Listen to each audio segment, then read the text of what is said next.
আজ অনেক দিন ধরেই। তো আমাদের আগামীকাল হচ্ছে রান্না পুজো, তো সেই জন্যই কচু তোলা হচ্ছে। তো ভাবলাম এখান থেকেই শুরু করি, আবার এক্ষুনি বেরিয়ে যাব।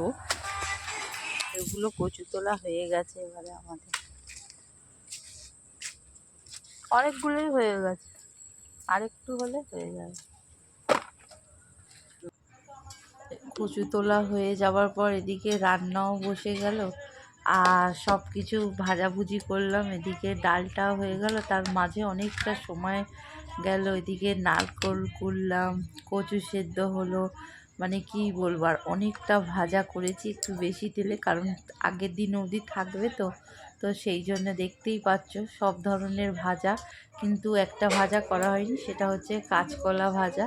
তো এইদিকে মানে মাছ টাছ এনেছিল, কিন্তু আমার মাছ মানে ধোয়া কোটা হয়নি, তো রাত্রেই করলাম। কারণ কি সকালে মেয়েকে নিয়ে বেরিয়েছিলাম পড়াতে, তো এসে আর ইচ্ছা করলো না। প্রায় অনেকটা, আবার মাঝখানে আমার গাড়িটাও আজকে খারাপ হয়ে গিয়েছিল, সেই গাড়ি নিয়ে প্রায় 1.5-2 ঘন্টা মতন দোকানেই কেটে গেল। তো দেখো এদিকে আমি মাছ ভাজাও শুরু করে দিলাম, আর মাছটা ভীষণ ভালো ছিল, আর মানে খুব সুন্দর একটা সেন্ট বেরাচ্ছিল। তো মাছের ভাজাগুলো এক এক করে করে নিচ্ছি, এবার মাছের ঝাল হয়ে যাবে, তারপরেই ব্যাস। তো যেটা বলছিলাম, গাড়িটা একদম খারাপ হয়ে গিয়েছিল, তারপর ঠিক হয়ে গেল, বাড়ি চলে এলাম মেয়েকে নিয়ে। আর এদিকে মেয়েও পড়তে বসে গেছে, আর আমি ওকে বলছি যে ওর লেখাটা ঠিক হচ্ছে না, ও ইংরাজি একটা কী লিখছে। তো আমি বলি তোর লেখাটা কিন্তু একটু অসুবিধা হচ্ছে। তার মধ্যে এদিকে মাছগুলোকেও ভেজে ভেজে রাখছি, কারণ অনেকটা মাছ, কেউ আসবে না সেরকম, কেউ আসার নেই, কিন্তু তাও সব করে নিয়ে রাখছি। যদি কেউ আসে, বলেছি তো অনেককেই, কিন্তু কেউ বললো আসবে না। এই যা বৃষ্টি ওয়েদার, মানে আর কিছু বলার নেই, এই যা ওয়েদার চলছে বৃষ্টির মধ্যে। দেখো পুরো মাছ ভাজাগুলো কিন্তু আমার সব হয়ে গেল, আর অনেকটা বাকি আছে, করছি। আর এদিকে আমার মেয়ে তো পড়াশোনা করছে, আর পড়াশোনা করার আগে মাছ ভাজতেই মাছ খাওয়া হয়ে গেছে। হ্যাঁ, এটা একটু সোজাভাবে লিখলে একটু যে বাঁকা লাগছে সেটা আর লাগতো না, এটা আমি বলতে চাইছি, বুঝলি। দোকানে বেরিয়েছি, কিছু জিনিস আনা ভুলে যাওয়া হয়েছে, সেগুলো আনতে গেল। দেখি আবার কখন আসে, হালকা হালকা বৃষ্টি পড়ছে আবার। অনেক দিন পর ভিডিও করছি, ভিডিও করার একদম ইচ্ছা ছিল না কিছুদিন ধরে, কিন্তু এখন আবার মনে হচ্ছে করি, কারণ আমার প্রোফাইলটা একদম রিচ ডাউন হয়ে যাচ্ছে।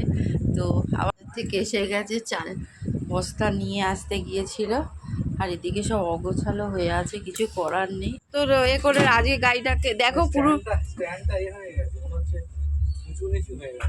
বেঁকে আছে, স্ট্যান্ডটা বললো যেখানে ঝালাই করে ওখানে নিয়ে যেতে হবে। গাড়িটা আজকে আমার ধোয়া পরিষ্কার হয়েছে, পুরো একদম নতুনের মতো লাগছে। পুড়ে গেল গো।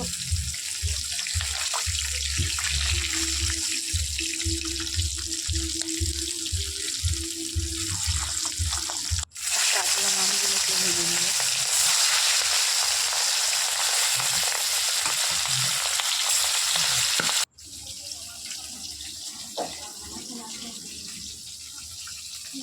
আমাদের কচু বসে গেছে, না না পড়বে না, কচু হচ্ছে, এটাই হচ্ছে আমাদের রান্না পুজোর মেন। আর এদিকে হচ্ছে ভাত। এর ভেতরটা পরিষ্কার করলাম, কারণ জানো তো এক্সিবিশন করে আমার কয়েকদিন কেটেছে, তো কিছু আমার হয়নি, একটু কাজকর্ম বাকি ছিল, তো সেই জন্য ফ্রিজের এইগুলো পরিষ্কার করে সব বের করে আর আবার গুছিয়ে গুছিয়ে রাখছি। দেখো আমার পুরো রাখা হয়ে গেল, আর এই নিচের এইটা না, এটা ভেঙে গেছে। দেখো ওদেরকে খেতে দিয়ে দিয়েছি, ভাত, ইলিশ মাছের তেল, আর সব ধরনের ভাজা মাছ সব দিয়ে দিয়েছি, ওরা খেতে বসে গেছে। আর আমি খাবো, আমি একটু দেরিতে খাবো আজকে। আমিও খেতে বসে গেছি, এখন প্রায় বাজে 11:15। তো আমার রান্নাবান্না সব কমপ্লিট হয়ে গেছে, এবার আমি খেতে বসে গেছি। আর দেখো ওরা অলরেডি খাওয়া শুরু করে দিয়েছে। ও এই আছে আজকে রুটি, সব নিরামিষই, আর এই আমি খাবো আজকে।